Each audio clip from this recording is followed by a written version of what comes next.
Nous t'es mis à l'écart. Quand un enfant va à l'école, il note tout ce que le maître le dit. Un enfant qui part à l'école sans les cahiers, on se pose des questions. Mais au milieu du peuple de Dieu, cette discipline-là a disparu. Au lieu que nous sommes des disciples, nous sommes devenus maintenant des vrais suiveurs. Donc, le moment de veiller, de prière comme ça, c'est le moment pour nous ramener vraiment à la source. Pour que le Seigneur nous ressource et que nous comprenions aussi en profondeur ses voies. Alléluia. Amen. Alléluia. Amen. Nous bénissons le Seigneur pour ce moment d'éveillé qui nous permet de partager, qui nous permet d'avoir éveillé et de prière parce que nous sommes sobres physiquement et nous prions aussi en élevant la voix, nous prions aussi en esprit. C'est important pour non seulement la suivi d'une brebis, mais aussi la suivi de l'assemblée, la suivi du corps de Christ qui marchait uni. C'est important pour l'unité de l'Église, c'est important aussi, comme j'ai dit, pour être une locomotive. Vous savez, il y a des personnes, comme le train, il y a une locomotive, puis il y a les wagons. Il y a des personnes qui ont besoin d'être cette locomotive. La locomotive, ce n'est pas simplement le conducteur. Un conducteur peut être là, il annonce la parole de Dieu. Il a plus de temps, il annonce la parole de Dieu. Un des conducteurs, l'autre, il n'annonce pas beaucoup la parole, mais il prend plus de temps où il suit les frères et sœurs pour régler les différentes choses qu'il peut régler.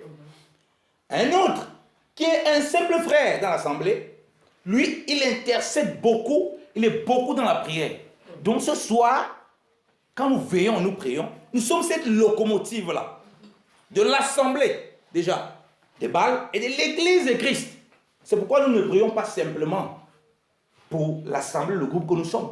Amen. Nous prions pour le corps de Christ, comme j'ai dit, un seul du corps, c'est tout le corps. Donc c'est à nous d'apporter la guérison dans le corps. Alléluia. C'est à nous de veiller. Et c'est comme ça qu'on devient très puissant dans le Seigneur. Alléluia.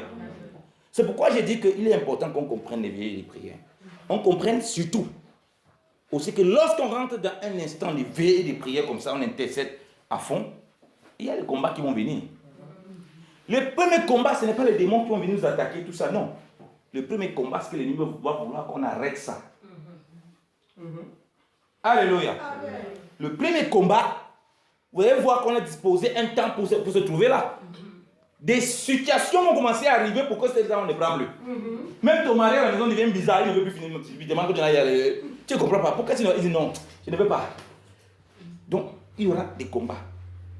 Il y aura certainement des combats. C'est pourquoi on doit être préparé. Bon, les gens ils viennent dans la vie, comme ils viennent chercher les histoires, ils se mêlent une histoire. C'est comme ça qu'après, ils ont beaucoup de difficultés. Ils ne comprennent pas ce qui se passe.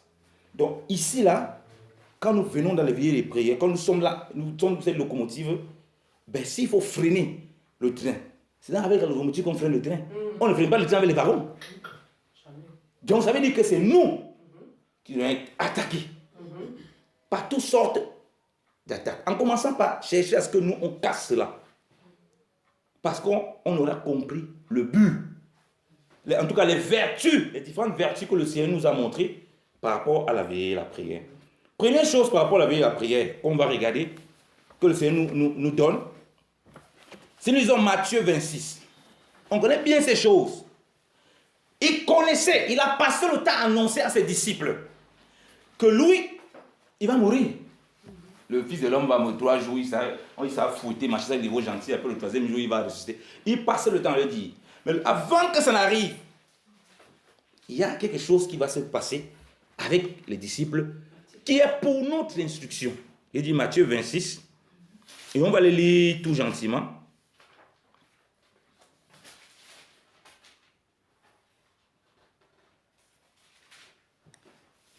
Et je voudrais parler de la locomotive et des wagons.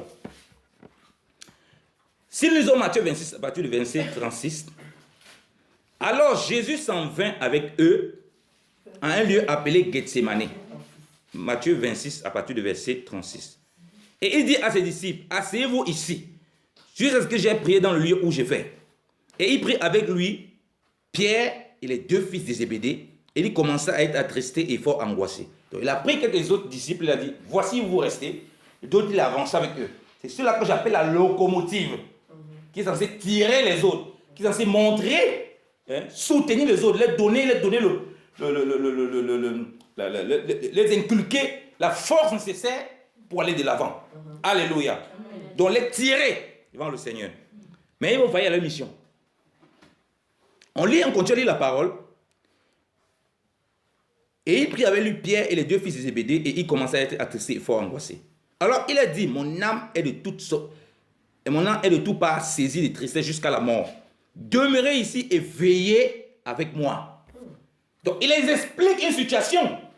Avant de dire de veiller et de prier. Voilà le maître qui avait eux tous les jours. Voilà le maître qui a démonté toute la puissance. Voilà le maître qui a ressuscité les morts. Voilà le maître qui a dit désormais, vous voyez le ciel ouvert, les anges montés descendent sur le Fils de l'homme. Voilà le maître qui a fait des choses tellement extraordinaires. 3 jours, quelqu'un est mort, 4 jours, puis le ressuscite. Parlant de Lazare. Mais il dit, son âme est attristée en lui. Donc il donne même un argument, un élément pour comprendre l'importance de veiller et de prier.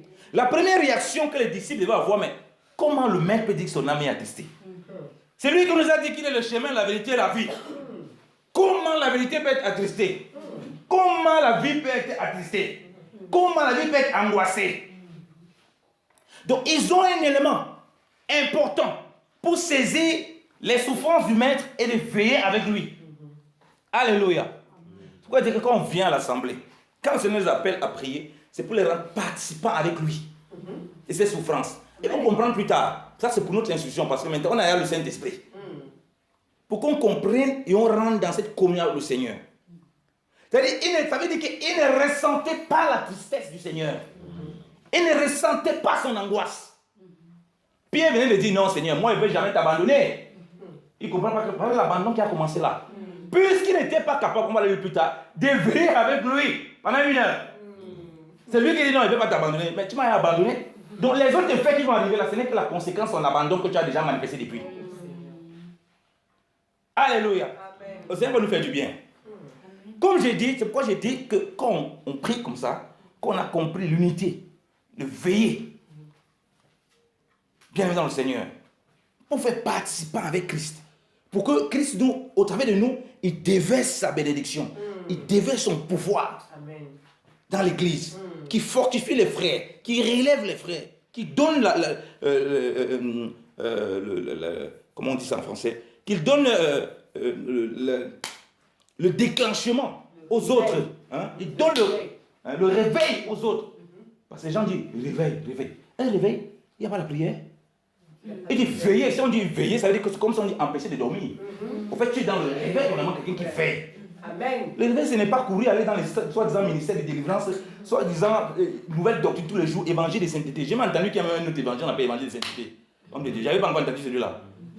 Donc, toutes sortes de choses. Il dit veiller. Il dit qu'il veille. Il est dans le réveil, non? Il ne doit pas. Veillez avec moi. Demeurez avec moi. Avant de dire ça, il dit mon âme est attristée. Le disciple se dit, ah, mais mon Seigneur n'a jamais fait part de ce genre de choses. Voilà mon Seigneur qui lui pour prier, parce que toutes les nuits. Luc s'est dit que pour choisir ses disciples, il a prié toute la nuit. Mais comment subitement il veut m'associer à lui? Si je ne comprends pas ça, je ne peux rien comprendre sur la veille et la prière. Parce qu'on va voir les conséquences des gens qui n'ont pas veillé et prié. J'ai dit, vous connaissez. Pierre qui était censé être dans la locomotive, dit que l'ennemi vient, il attaque d'abord la locomotive. C'est lui qui coupe l'oreille du serviteur du sacrificateur. Comment ça agit dans la chair, quoi. Donc quand la locomotive perd, c'est normal que les autres te prennent, allez, fuite, chacun dans son point. Mais si Pierre qui est allé prier avec lui, c'est comme ça qu'il se comporte, nous on va faire comment? Nous on cherche la route. Vous voyez pourquoi je vous ai parlé? Ceux qui ne le font pas, dit restez là. Après il prend les uns avec lui, d'autres avec lui. Pour donner le soutien aux autres. Parce qu'il est déjà le maître. Donc quand on vient baiser, quand je viens baiser le maître comme ça, ils sont là. Et puis les autres vont voir par rapport à eux. Voilà pourquoi je dis c'est très important ce qu'on fait là. Mais il faut qu'on comprenne où on va.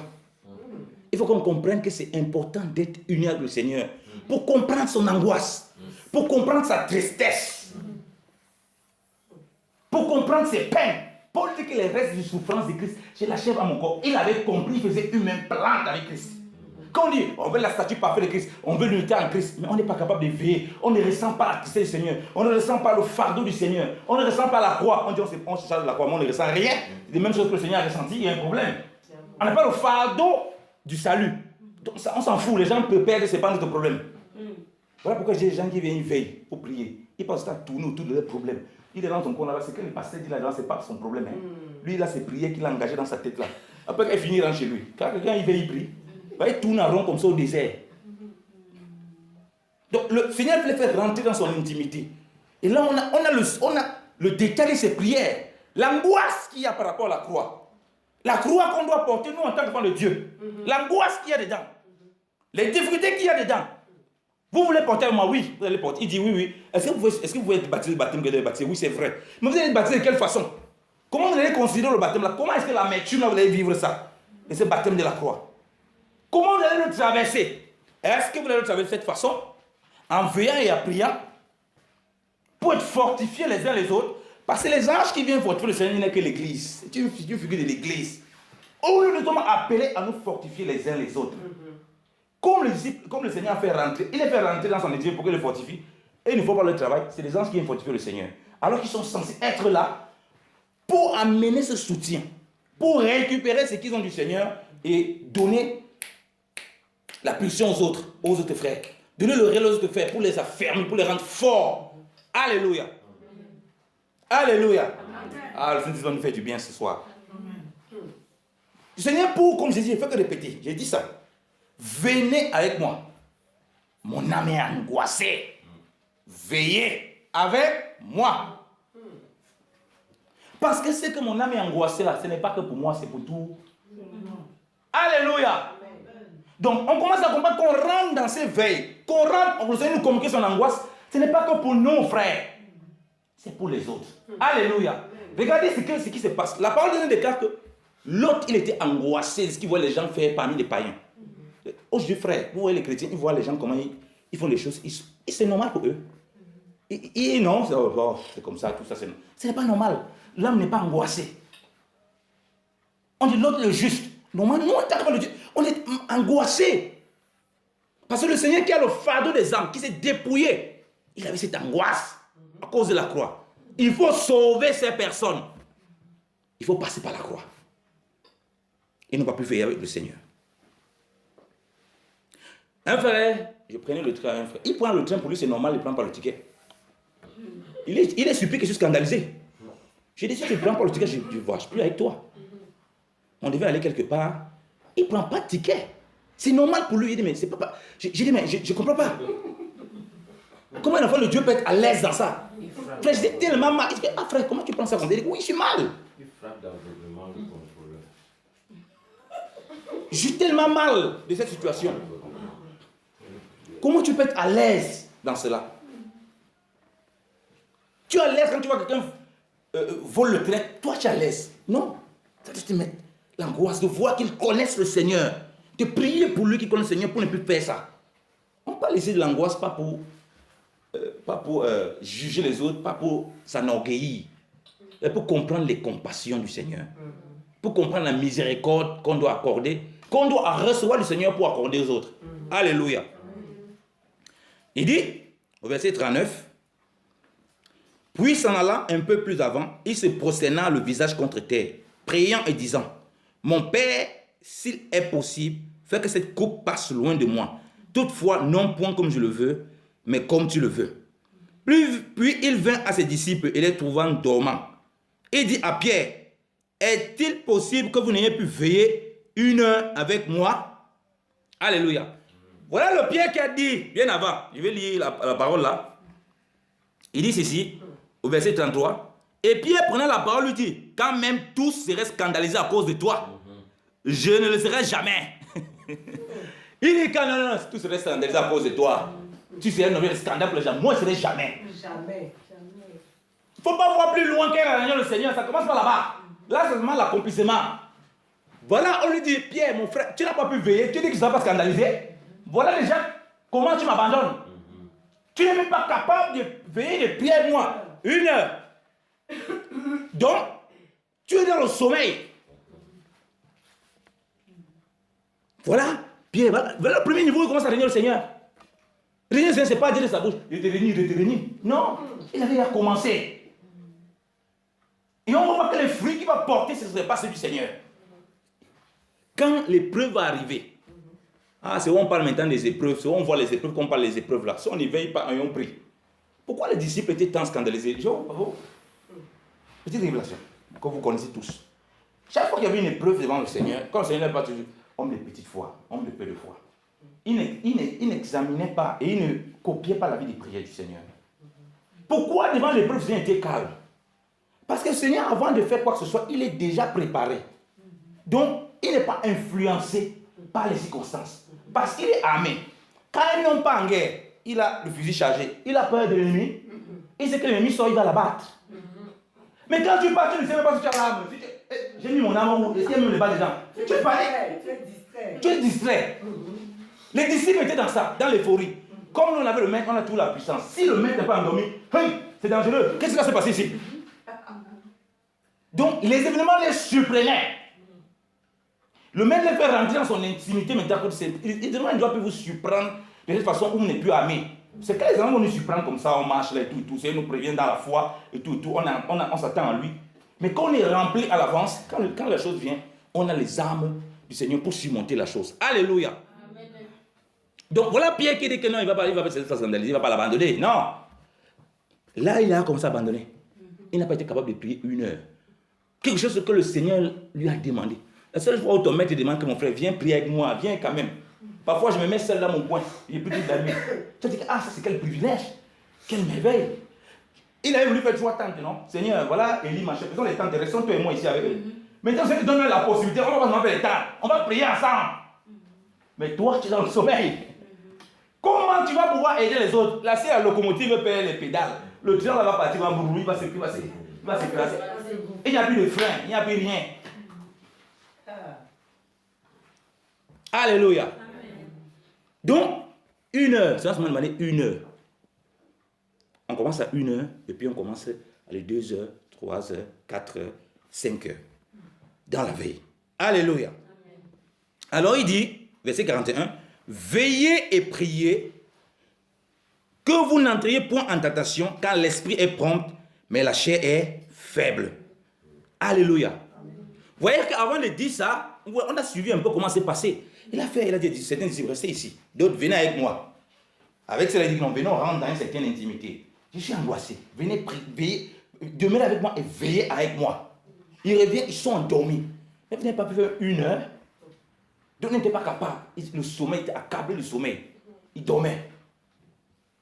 Et là, il dit, veillez et priez. Il n'a pas dit seulement prier. Il n'a pas dit seulement veiller. Il a dit, veillez et priez.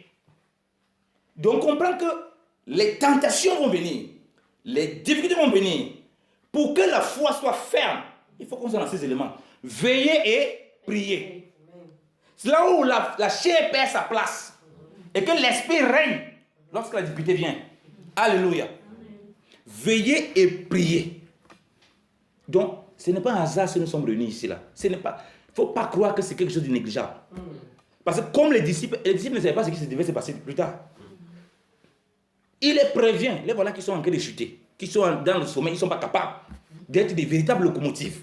Ceux qui sont auprès du maître pour voir, pour ressentir son angoisse, pour ressentir son fardeau, pour voir comment il est brisé, pour obéir à la volonté du Seigneur, pour se laisser emporter par la volonté du Père.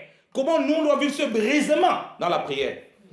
Tu ne peux pas obéir à la volonté de Dieu si tu ne veilles pas et pries. C'est impossible. Tu ne peux pas. Tu vas devant l'épreuve, devant les difficultés, tu vas abandonner. Parce que quand l'objectif va arriver, comme devant le Seigneur, l'objectif d'accord va arriver, tu vas arriver comme ça, tu vas te retourner, tu vas commencer à partir. Tu vas faire comme les enfants d'Israël, ils ont traversé la mer Rouge. Après, ils disent non, au fait, on ne peut pas même faire comme la terre promise là. Moi, ils ont nous ici là, donc nous pour nous ici là. Traverser, allez là-bas. Non, on a toujours souffert. Nous, donne-nous pour nous là. Donc voilà les critiques que nous, on a tous souffert là-bas. Vous voulez encore qu'on traverse encore mer Rouge, vous voulez encore des Jourdain, et puis on peut faire quoi là-bas? Tenez pour finir ici avec nous ici là. On ne veut plus trop de complications. Or, la volonté de Dieu, elle se révèle à nous. Il y a des choses que Dieu nous montre, des choses que Dieu ne nous montre pas. Donc, en veillant et priant, on n'entre pas en tentation dans la mesure où on ne peut pas faire la guerre avec Dieu. On se laisse briser. On laisse sa volonté primer sur tous nos choix. Et c'est là où on ferme la porte à la tentation. Alléluia. C'est là où même s'il y a une chute, le Seigneur nous donne la capacité de nous relever. Alléluia. Mais si on ne veille pas, on ne prie pas. Non. On va finir comme ses disciples. Je vais lire le verset 42. Il s'en alla encore pour la seconde fois. Il prie en disant, mon Père, s'il n'est pas possible que cette coupe passe loin de moi sans que je la boive, que ta volonté soit faite. Il revient ensuite les trouvant encore dormants, car leurs yeux étaient apaisantis. Et l'ayant laissé, il s'en alla encore et pria pour la troisième fois, disant les mêmes paroles. Alors il vient ses disciples et leur dit, dormez dorénavant et vous reposez. Voici l'heure est proche, le Fils de l'homme va être livré entre les mains des méchants. Donc, ce qui devait s'accomplir pour le Seigneur devait s'accomplir. Le souci c'était pour eux. Qui doivent suivre l'exemple du maître pour traverser les épreuves avec le maître. Alléluia. Amen. Nous devons traverser les épreuves. Nous avons des difficultés. Nous nous chargeons de la croix et nous savons que nous sommes une même plante avec Christ. Donc, on passe par la croix. Et on a besoin, en passant par la croix, de saisir la volonté de Dieu. De rester dans la volonté de Dieu. De laisser briser. Et de surmonter les difficultés. Et passant sur les traces du maître. On veille et on prie. Et dans la prière, on recommande la volonté parfaite de Dieu. Alléluia. On désire la volonté parfaite de Dieu, même quand notre intelligence nous joue de tout. Voilà, maintenant, il dit non, vous pouvez dormir. C'est accompli. Le problème, ce n'est pas que vous pouvez dormir maintenant. C'est comme vous n'avez pas été rempli. Comme je dis, on ne donne que ce que l'on a. Comme je dis toujours, l'amour, le pardon, ce n'est pas quelque chose que si tu n'as pas le pardon comme nature, tu ne peux pas le libérer. Tu as menti, je t'ai pardonné, mais la personne va te faire un petit là maintenant sur le coup de tête que tu as lui donné. Que je t'ai trop pardonné et puis tu fais encore ça. Mon pardon est fini avec toi. Non. Donc ici, là, pendant cette période-là, comme il n'était pas rempli, quand l'épreuve vient, qu'est-ce qu'ils vont faire? Ils vont poser les fruits qui vont avec l'état. Ils vont dormir et vous reposer. Pour moi, j'ai accompli ce que je devais accomplir. Mais vous allez voir ce que vous allez produire comme fruit. Alors il dit, et voici. Alors, je vais lire à partir du verset. À partir du verset 46. Levez-vous, allons, voici celui qui me trahit s'approche. Et comme il parlait encore, voici Judas, l'un des 12 vint, et avec lui une grande troupe, avec des épées et des bâtons, envoyés de la part des principaux sacrificateurs et des anciens du peuple. Or, celui que le trahisseur avait donné un signal disant, celui que je baiserai, c'est lui, saisissez-le. Aussitôt s'approchant de Jésus, il lui dit, Maître, je te salue, et il le baisa. Et Jésus lui dit, mon ami, pour quel sujet es-tu ici? Alors s'étant approché, il mit la main sur Jésus et le saisit. Et voici l'un de ceux qui étaient avec Jésus, portant la main sur son épée, la tira et en frappa le serviteur du souverain sacrificateur. Et lui emporta l'oreille. Alors Jésus lui dit, remets ton épée en son lieu, car tous ceux qui auront pris l'épée périront par l'épée.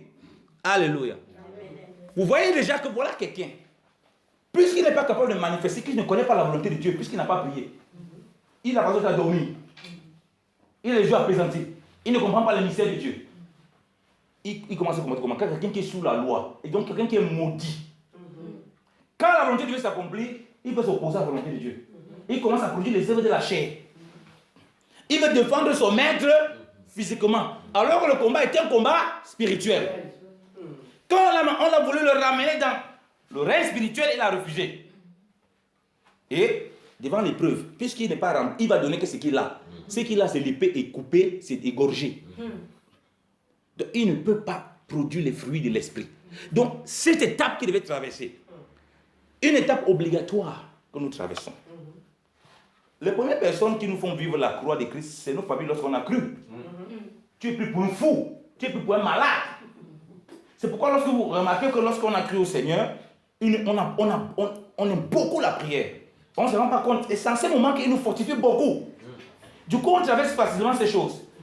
Quand les autres situations de ces gens vont arriver et qu'on a perdu cet esprit de veiller et de prier, on se comporte exactement comme les disciples du Seigneur. On coupe l'oreille, on commence à taper la poitrine, je ne suis pas n'importe qui.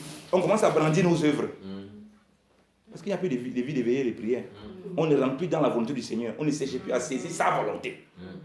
Quand on prie, c'est pour nos propres gloires.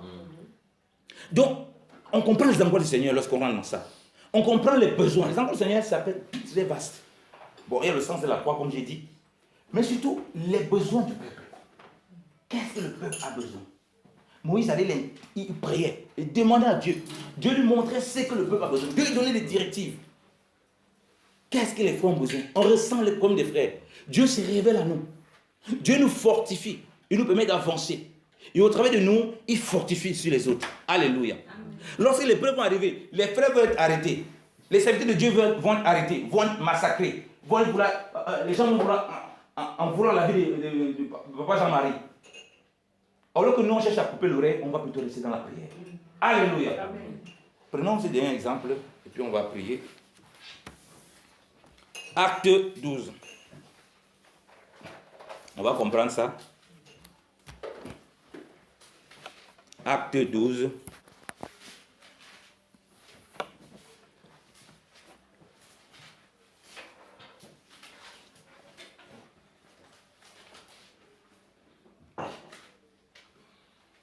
Je vais lire à partir du verset 1.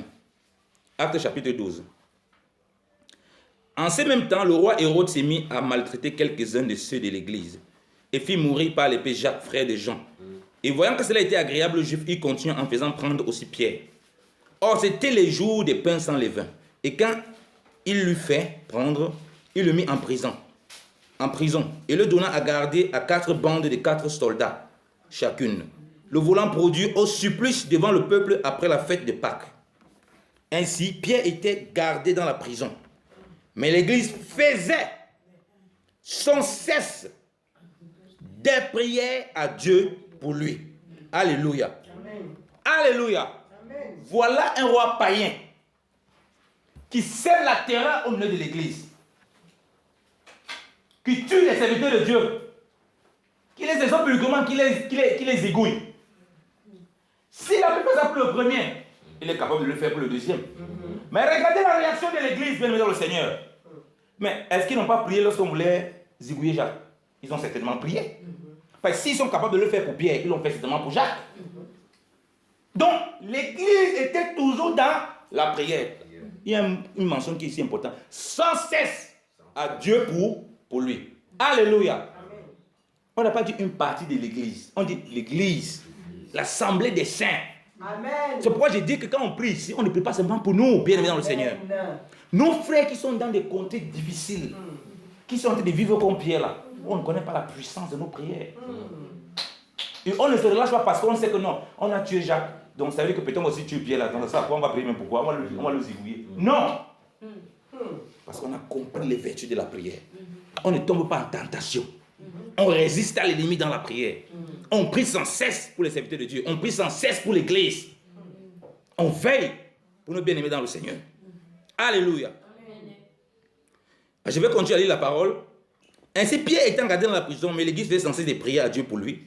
Or, dans le temps qu'Hérode était prêt de l'envoyer au supplice, cette nuit-là même, Pierre dormait entre 2 soldats, liés de 2 chaînes, et les gardes qui étaient devant la porte gardaient la prison. Et voici un ange du Seigneur survint, une lumière resplendit dans la prison. Et l'ange frappant le côté de Pierre, le réveilla lui disant, lève-toi légèrement. Et les chaînes tombaient de ses mains. Alléluia. Oh, bien aimé dans le Seigneur. Lorsque nous sommes dans la prière, frère, de cette façon, nous prions sans cesse pour l'église. Nous prions sans cesse pour les frères. Des chaînes tombent, bien aimé dans le Seigneur. J'ai des frères qui sont enchaînés. Oh, bien aimé dans le Seigneur. Mais si on comprend ces choses, Seigneur, bien aimé, on persévère dans la veille et la prière. C'est pourquoi je dis que ce n'est pas seulement pour prier pour nos problèmes. L'église intercédait. L'ange du Seigneur vient pour déverrouiller. Même des choses qui semblaient impossible, parce qu'il y avait une double garde. On a donné beaucoup de gardes pour que ça ne soit pas possible qu'ils sortent de là. Mais Dieu, par sa puissance, a opéré. L'église n'a pas baissé les bras. L'église persévère à prier pour lui. Bien aimé le Seigneur, les chaînes sont tombées. Alléluia. Les chaînes de nos bien-aimés ont besoin de tomber. Mais Dieu, pour envoyer son ange, a eu besoin que l'église prie.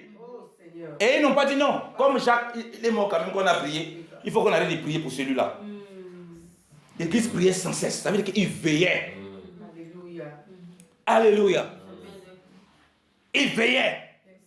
Et les chaînes ne vont pas seulement tomber. Les bien-aimés sortent de la prison au nom de Jésus-Christ de Nazareth. Toutes sortes de prisons sataniques. Toutes sortes de prisons qui les empêchaient de faire l'œuvre de Dieu. Toutes sortes de prisons qui les empêchaient d'avancer dans leur vie en Jésus-Christ. Toutes sortes de prisons qui veulent empêcher de rentrer dans la volonté de Dieu. Alléluia. Voilà réveiller la prière. Priez sans cesse. Il ne priait pas pour eux simplement. Il priait pour le serviteur de Dieu, l'église du Seigneur. Alléluia. Et puis, au verset 8, et l'ange lui dit, ceins-toi et chausse tes souliers. C'est qu'il fit. Puis il dit, jette ta robe sur toi et me suis. Lui donc sortit le suivit, mais il ne savait point que ce qui se faisait par l'ange fut réel, car il croyait voir quelques visions. Et quand il eut passé la première et la seconde garde, il vint à la porte de fer, par où l'on va à la ville. Et cette porte s'ouvrit à eux d'elle-même. Étant sorti, il passait une rue. Et subitement, l'ange se retira d'auprès de lui. Alléluia. Amen. Alléluia. Amen. Alléluia. Amen. Vous voyez, quand l'église est active, quand Dieu agit, frère, c'est dans la sûreté, dans le calme. On traverse les gardes, on ne sait pas comment on les traverse. Est-ce qu'on est invisible? On ne comprend pas. Et il traverse tellement. Les portes qui sont fermées s'ouvrent tout seuls. Alléluia. Donc, bien aimé dans le Seigneur, il faut continuer à croire au Seigneur. Maintenant, les gens aujourd'hui, quand ça les arrive, qu'est-ce qu'ils font? Non, c'est moi que Dieu. Non, je suis trop puissant, je suis trop loin. Dieu m'a visité. Une église, c'est le travail de l'église. Dieu travaille toujours en collaboration. Il nous a fait participants. Vous voyez ce que j'ai dit, que les disciples devaient être avec le maître pour voir comment il prie. Pour voir, pour ressentir ses angoisses. Pour être dans le même état d'esprit. Voilà l'église. Et les portes s'ouvrent. Alléluia. Mais regardez l'attitude de l'église. C'est ça qui est très important. Lisons la parole. Verset 11. Alors Pierre étant revenu à soi, disant, je sais à présent pour sûr que le Seigneur a envoyé son ange et qu'il m'a délivré de la main d'Hérode et de toute l'attente du peuple juif. Et ayant considéré le tout, il vient à la maison de Marie, mère de Jean. Il va à une maison spéciale. Je vous dis qu'on a dit que l'église. On n'a pas dit le lieu. On n'a pas dit, on a dit l'église. On sait que c'est l'église de Christ. Alléluia. Donc les chrétiens étaient partout et au courant. Chacun priait sans cesse. Ils intercédaient. Vous voyez à quel point, quand même en ce il faut comprendre bien, ça ne se limite pas seulement à l'assemblée. Alléluia. Il n'a pas vu, ce n'est pas toute l'église de Christ qu'il va rencontrer. On précise bien un endroit. Alléluia. On dit, ayant considéré le tout, il vint à la maison de Marie, mère de Jean, surnommée Marc, où plusieurs étaient assemblés et faisaient des prières. Alléluia. Alléluia. Frère, le fait qu'un serviteur de Dieu était mis en prison, ça n'a pas ébranlé l'église. Alléluia. Les bien-aimés réunis dans les maisons nécessaient de faire des prières. C'est quoi dit qu'on veille, on prie. C'est ça qui faisait l'église quand elle naissait, elle était puissante. Amen. Ce n'est pas parce qu'un tombait dans la bataille que les autres commençaient à se refroidir. Donc il est parti, donc si Pierre est parti, qui va encore annoncer l'évangile. Non, on continue à persévérer, à prier. Tant pour lui que pour l'œuvre du Seigneur, que pour l'église, que pour tous les serviteurs que Dieu envoie, que pour nos frères et sœurs partout où ils sont, afin qu'ils soient ces lumières de Christ. Alléluia. Alléluia. Donc, bien aimé dans le Seigneur. Donc, on voit que Pierre est en prison. L'église prie. Il sort, quand il va avec les frères, il continue à prier. Alléluia. Que Pierre sorte. Bon, on va laisser la partie ange et tout ça. Que Pierre sorte. Que Pierre soit en prison. On est toujours dans la prière. Alléluia. Parce que voilà notre condition. Vous pouvez dire que c'est un état. Si tu attends toujours, il va sortir de prison. Il ne va pas sortir de prison. À un moment, tu seras découragé. Tu abandonnes, tu ne pries plus. Voilà pourquoi nous devons veiller et prier. Ça nous protège des tentations. Ça nous donne aussi la capacité d'être utile pour le corps de Christ. Et nous édifier et d'édifier les frères. D'être cette locomotive. Chaque fois qu'on est dans ces moments d'intention et prière, pensons à être des locomotives.